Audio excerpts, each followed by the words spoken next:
Hello students, नमस्कार। मैं गौरव Chaudhary CC मंत्रा के इस यूट्यूब चैनल पर आप सभी विद्यार्थियों का हार्दिक स्वागत करता हूं। तो जैसा कि स्टूडेंट आप लोग जानते हैं, हम एक प्रश्न श्रृंखला जो है चला रहे हैं जूनियर अकाउंटेंट के विद्यार्थियों के लिए कि किस तरह के प्रश्न जो हैं परीक्षा के अंदर पूछे जा सकते हैं। तो चलिए आज की क्लास को हम स्टार्ट करते हैं। इसके अंदर हम व्यावसायिक अध्ययन के प्रश्नों की जो चर्चा है वो ही करेंगे और वो प्रश्न संबंधित हैं व्यावसायिक संगठन के स्वरूपों से। तो चलिए पहला क्वेश्चन देखते हैं। पहला क्वेश्चन क्या है? पहला क्वेश्चन है, विदेशी कंपनी से संबंधित प्रावधान कंपनी अधिनियम 2013 की किस धारा में वर्णित हैं? यानी कि विदेशी कंपनी किसे कहते हैं, इसे कंपनी अधिनियम 2013 की कौन सी धारा में बताया गया है विदेशी कंपनी के बारे में? तो उस धारा का नाम है धारा 2 उपनियम 42। यानी कि धारा 2 का सबसेक्शन 42 जो है वो किससे संबंधित है? विदेशी कंपनी से संबंधित है। तो ध्यान रखना है आपको कि विदेशी कंपनी से संबंधित प्रावधान जो है कंपनी अधिनियम 2013 की किस धारा में है? धारा 2 की उपनियम 42 में, यानी कि सेक्शन 2 के सबसेक्शन 42 में फॉरेन कंपनी को क्या किया गया है? डिफाइन किया गया है। क्वेश्चन नंबर सेकंड देखते हैं। क्वेश्चन नंबर सेकंड क्या है? कंपनी अधिनियम 2013 के अनुसार एक निजी कंपनी अपना कारोबार प्रारंभ कर सकती है समामेलन का प्रमाण पत्र प्राप्त करने के बाद, व्यवसाय प्रारंभ करने का प्रमाण पत्र प्राप्त करने के बाद, पूंजी निर्गमन के बाद, इच्छा अनुसार कभी भी। अगर हम बात निजी कंपनी की करें तो निजी कंपनी जो है अपना कारोबार जो है समामेलन का प्रमाण पत्र मिलने के बाद जो है प्रारंभ कर सकती है। कब प्रारंभ कर सकती है? समामेलन का प्रमाण पत्र मिलने के बाद। जबकि एक सार्वजनिक कंपनी को समामेलन का प्रमाण पत्र भी प्राप्त करना होता है और व्यवसाय प्रारंभ करने का प्रमाण पत्र भी प्राप्त करना होता है। तो एक सार्वजनिक कंपनी के लिए दोनों प्रमाण पत्र प्राप्त करना जरूरी है, लेकिन एक निजी कंपनी जो होती है वो समामेलन का प्रमाण पत्र प्राप्त करने के बाद जो है अपना कारोबार क्या कर सकती है? शुरू कर सकती है।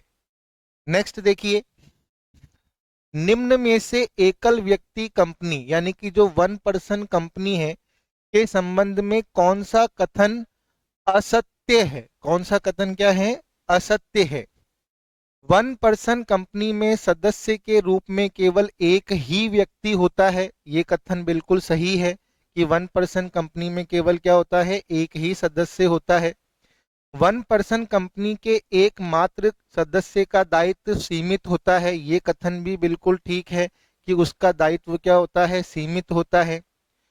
वन पर्सन कंपनी का प्रावधान कंपनी अधिनियम 2013 में पहली बार किया गया है, बिल्कुल पहली बार किया गया है, ये कथन भी सत्य है।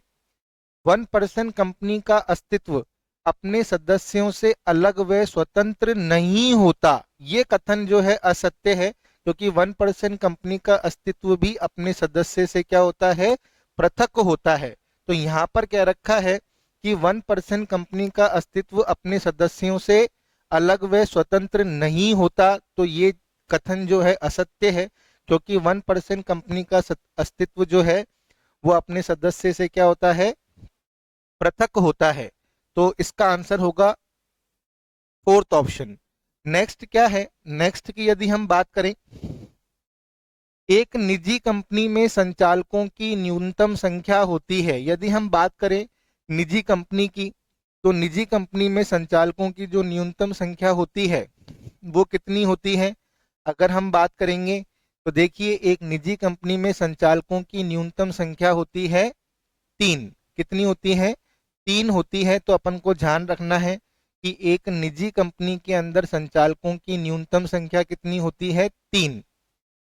अब बात करते हैं आगे। कंपनी है एक कृत्रिम व्यक्ति, नागरिक, दोनों, उपरोक्त में से कोई नहीं। तो इसका आंसर होगा कंपनी है एक कृत्रिम व्यक्ति।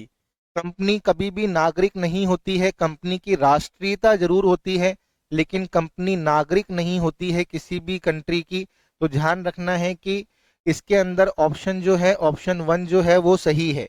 नेक्स्ट देखिए, व्यावसायिक संगठन का कौन सा प्रारूप सबसे पुराना एवं सरलतम है। तो यहाँ पर यदि हम बात करें कि जो भी प्रारूप अपन को दे रखे हैं, उन सभी प्रारूपों में सबसे प्राचीन जो प्रारूप है वो है एकांकी व्यापार। लेकिन अगर आपसे पूछा जाए कि भारत में व्यवसाय का सबसे पुराना पुराना प्रारूप कौन सा है, तो आपका आंसर होगा HUF, संयुक्त हिंदू परिवार व्यवसाय। अगर पूछा जाए भारत में, है ना, और इस क्वेश्चन के अनुसार व्यवसाय का सबसे जो पुराना प्रारूप और सरलतम प्रारूप है वो है एकांकी व्यापार। कौन सा व्यापार? एकांकी व्यापार। तो जो ऑप्शन हमको दे रखे हैं उसमें एकांकी व्यापार सही उत्तर है। और आपसे पूछा जाए कि भारत में सबसे पुराना स्वरूप कौन सा है, तो आपका आंसर होगा HUF। नेक्स्ट क्वेश्चन देखिए, भारतीय साझेदारी अधिनियम 1932 की किस धारा में किस धारा में साझेदारी को परिभाषित किया गया है? तो हमारा उत्तर होगा धारा 4 की। साझेदारी की जो परिभाषा है वो भारतीय साझेदारी अधिनियम 1932 की धारा 4 में दे रखी है। किस में दे रखी है? धारा 4 में। नेक्स्ट देखिए, निम्नांकित में से कौन सा एकांकी व्यापार का लाभ नहीं है? एकांकी व्यापार का लाभ नहीं है।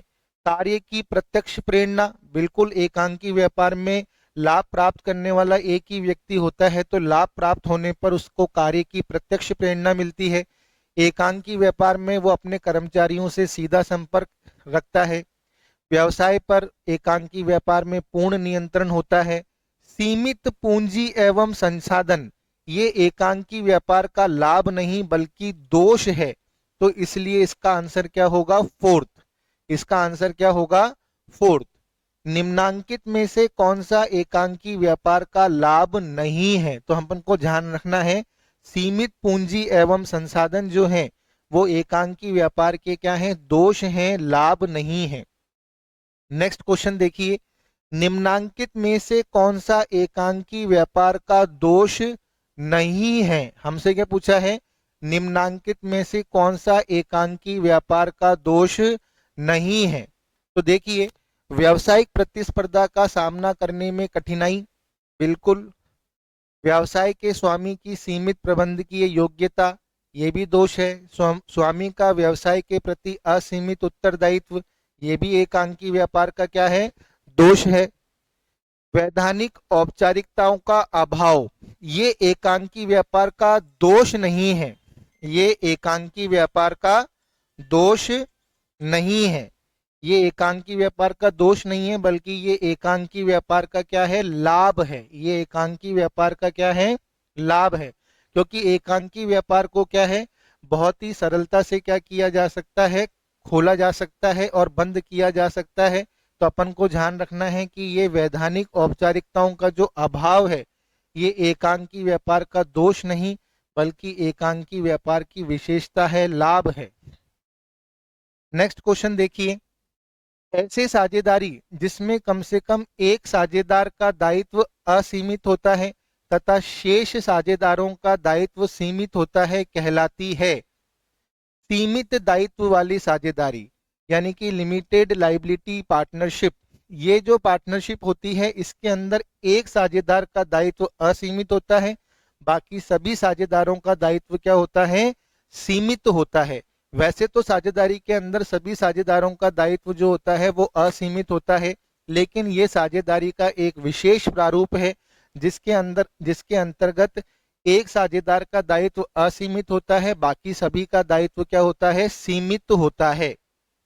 नेक्स्ट क्वेश्चन देखिए, भारत में फर्म का पंजीकरण है अनिवार्य ऐच्छिक ए व बी दोनों?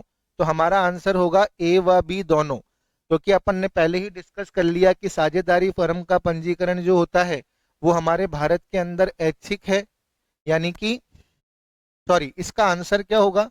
इसका आंसर होगा ऐच्छिक। इसका आंसर क्या होगा? ऐच्छिक होगा। इसका आंसर अनिवार्य नहीं होगा, ऐच्छिक है। फर्म चाहे तो करा भी सकती है और चाहे तो नहीं भी। लेकिन अगर वो पंजीकरण नहीं कराती है तो उसको कई लाभ प्राप्त नहीं होते हैं, उसको कई लाभ प्राप्त नहीं होते हैं। ये अपन को ध्यान रखना है। इसको एक बार देखिए आप।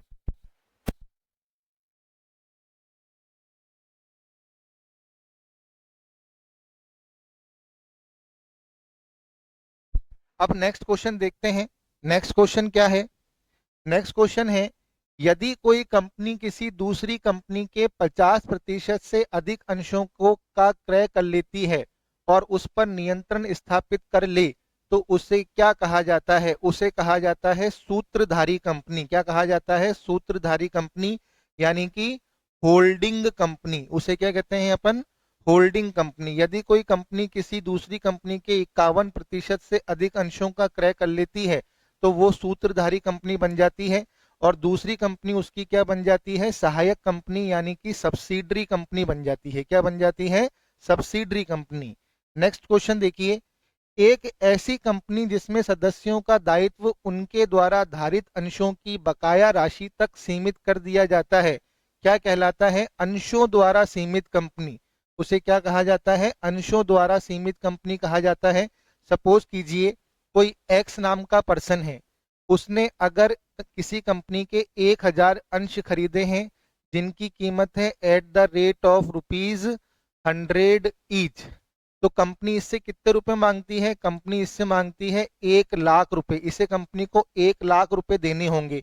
लेकिन सपोज कीजिए इसने 70,000 रुपए का भुगतान कंपनी को कर दिया है, यानी कि कंपनी 70,000 रुपए इससे मांग चुकी है। अब इसको कंपनी को कितने रुपए और देने हैं? 30,000 रुपए और देने हैं। तो अगर कंपनी का समापन होता है तो ये केवल 30,000 रुपए देने का ही दायित्व इसका होगा। कंपनी इससे अधिक पैसा इससे नहीं मांग सकती। तो ऐसी कंपनी को कहते हैं अंशों द्वारा सीमित कंपनी। क्या कहते हैं? अंशों द्वारा सीमित कंपनी। अंशों द्वारा सीमित कंपनी कहते हैं एक ऐसी कंपनी जिसमें सदस्यों का दायित्व उनके द्वारा धारित अंशों की बकाया राशि तक सीमित कर दिया जाता है। यानी कि अब इसकी बकाया राशि कितनी है? 30,000 रुपए। तो इसका दायित्व केवल 30,000 रुपए तक का ही होगा। कंपनी इससे ज्यादा पैसा इससे नहीं मांग सकती। तो ऐसी कंपनी को अपन कहते हैं अंशों द्वारा सीमित कंपनी। क्या कहते हैं? अंशों द्वारा सीमित कंपनी। नेक्स्ट प्रश्न देखिए, कंपनी अधिनियम 2013 की धारा 245 के अनुसार जिस कंपनी की कुल प्रदत्त पूंजी का कम से कम 51% भाग केंद्र सरकार या राज्य सरकार या दोनों के पास हो उसे क्या कहते हैं?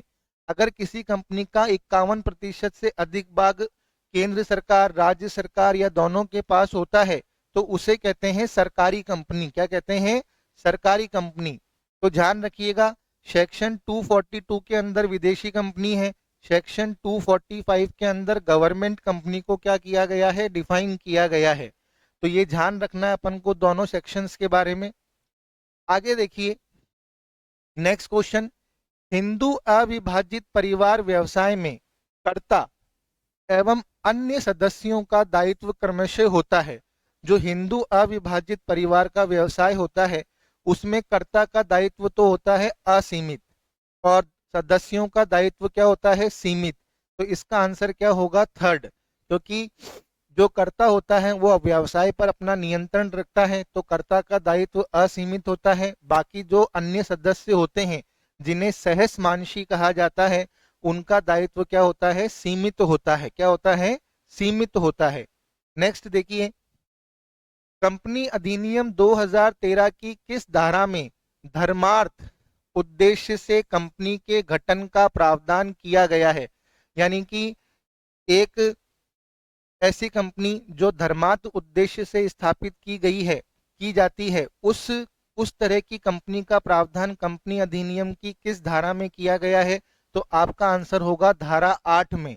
इसमें किया गया है धारा 8 में किया गया है। यानी कि धारा 8 के अनुसार धर्मार्थ उद्देश्य के लिए भी कंपनी की स्थापना जो है की जा सकती है। नेक्स्ट देखिए, निम्न में से संगठन के किस रूप को बड़े पैमाने पर व्यवसाय संचालन के लिए सबसे उपयुक्त माना जाता है? तो व्यवसाय संगठनों में ऐसा कौन सा स्वरूप है जो बड़े व्यवसाय को करने के लिए सबसे उपयुक्त होता है? तो अगर हम बात करें तो वो है कंपनी, क्योंकि कंपनी के द्वारा बड़े व्यवसायों का संचालन करना जो होता है आसान होता है। तो सबसे उपयुक्त स्वरूप जो है बड़े पैमाने के व्यवसायों के लिए वो कौन सा है? कंपनी। कौन सा है? कंपनी। नेक्स्ट देखिए, क्योंकि कंपनी एक कृत्रिम व्यक्ति होती है, इसके कार्यों का निष्पादन सदस्यों के द्वारा चयनित प्रतिनिधियों द्वारा किया जाता है, इन्हें क्या कहा जाता है? तो मैंने बताया था कि कंपनी अपना प्रबंध स्वयं नहीं करती, कंपनी का जो प्रबंध है सदस्यों द्वारा चयनित निदेशकों के द्वारा किया जाता है, प्रतिनिधि मंडल के द्वारा किया जाता है, तो उन्हें कंपनी का निदेशक कहते हैं। क्या कहते हैं? कंपनी का निदेशक कहते हैं। नेक्स्ट प्रश्न देखिए, निम्नलिखित में से कौन सी एक साझेदारी की विशेषता नहीं है? निम्नलिखित में से कौन सी एक साझेदारी की विशेषता नहीं है? दो या दो से अधिक व्यक्तियों का अस्तित्व, ये तो विशेषता है। लाभों का बंटवारा विशेषता है। किसी व्यवसाय का अस्तित्व विशेषता है। साझेदारों की सीमित देयता, मैंने आपको क्या कहा कि साझेदारी फर्म में साझेदारों का दायित्व असीमित होता है, तो ये साझेदारी फर्म की विशेषता नहीं है। तो इसका आंसर होगा फोर्थ। इसका आंसर क्या होगा? फोर्थ। केवल लिमिटेड लायबिलिटी पार्टनरशिप जो होती है उसी के अंदर एक साझेदार का दायित्व असीमित होता है, बाकी सभी साझेदारों का दायित्व सीमित होता है। तो इसका आंसर क्या होगा? साझेदारों की सीमित देयता जो है ये साझेदारी की विशेषता नहीं है, क्योंकि साझेदारी में साझेदारों का दायित्व क्या होता है? असीमित होता है। क्या होता है? असीमित होता है। नेक्स्ट प्रश्न देखिए, सीमित देयता भागीदारी अधिनियम 2008, सीमित देयता भागीदारी अधिनियम 2008 कब प्रभाव में आया था? 1 अप्रैल 2008 को प्रभाव में आया था। कब प्रभाव में आया था? 1 अप्रैल 2008 को, सॉरी 1 अप्रैल 2009 को प्रभाव में आया था। 2008 में ये बना था, 1 अप्रैल 2009 से प्रभाव में आया था। कब से आया था? और इसमें क्या होता है? एक साझेदार का दायित्व असीमित होता है, बाकी सभी साझेदारों का दायित्व क्या होता है? सीमित होता है। एक का क्या होता है? असीमित। और अन्य सदस्यों का दायित्व क्या होता है? सीमित। केवल यही एक साझेदारी का ऐसा स्वरूप है जिसमें एक साझेदार का दायित्व असीमित होता है, बाकी सभी का सीमित होता है। उसे अपन कहते हैं सीमित देयता वाली साझेदारी। और इससे संबंधित जो अधिनियम है वो है सीमित देयता भागीदारी अधिनियम 2008, और ये 1 अप्रैल 2009 से क्या किया गया? प्रभावी किया गया। नेक्स्ट देखिए, संयुक्त हिंदू परिवार के मुखिया को क्या कहते हैं? संयुक्त हिंदू परिवार के मुखिया को कहते हैं कर्ता, और कर्ता का दायित्व क्या होता है? असीमित। इसी का व्यवसाय के ऊपर क्या होता है? नियंत्रण होता है। इसका दायित्व कैसे होता है? असीमित दायित्व होता है। और बाकी सदस्यों का दायित्व क्या होता है? सीमित होता है। क्या होता है? सीमित होता है। नेक्स्ट देखिए, साझेदारी फर्म में साझेदारों के मध्य संबंध होता है प्रधान और एजेंट का, प्रधान और मुनीम का, प्रधान और दलाल का, प्रधान और प्रबंधक का। तो ध्यान रखिएगा, साझेदारी फर्म के अंदर साझेदारों के मध्य संबंध प्रधान और एजेंट का होता है।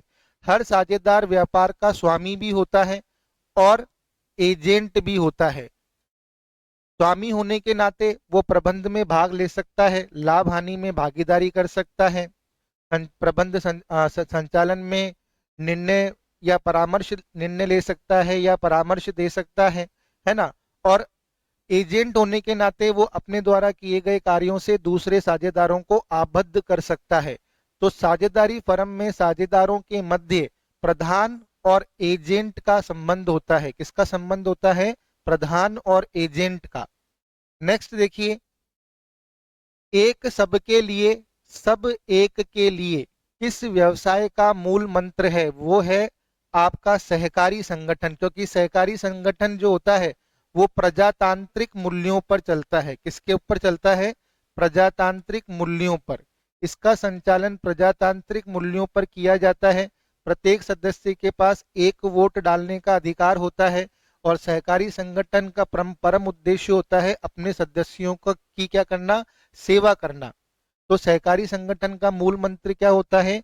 एक सबके लिए, सब एक के लिए। नेक्स्ट देखिए, एक सहकारी संगठन के गठन के लिए न्यूनतम सदस्य संख्या है, वो है 10।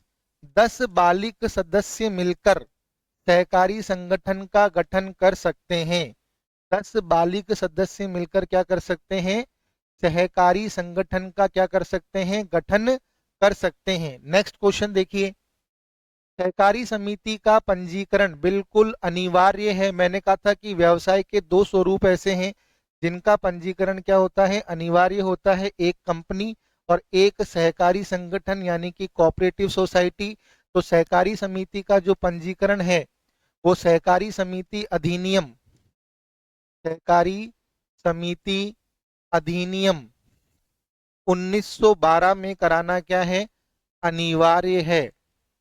1912 में कराना क्या है? अनिवार्य है। तो बच्चों इसी के साथ हमारी ये क्लास जो है खत्म होती है। मैं आशा करता हूं कि आपको ये क्लासेस पसंद आ रही होगी। निरंतर ये क्लासें आप देखते रहिए, आपको जरूर इससे फायदा होगा।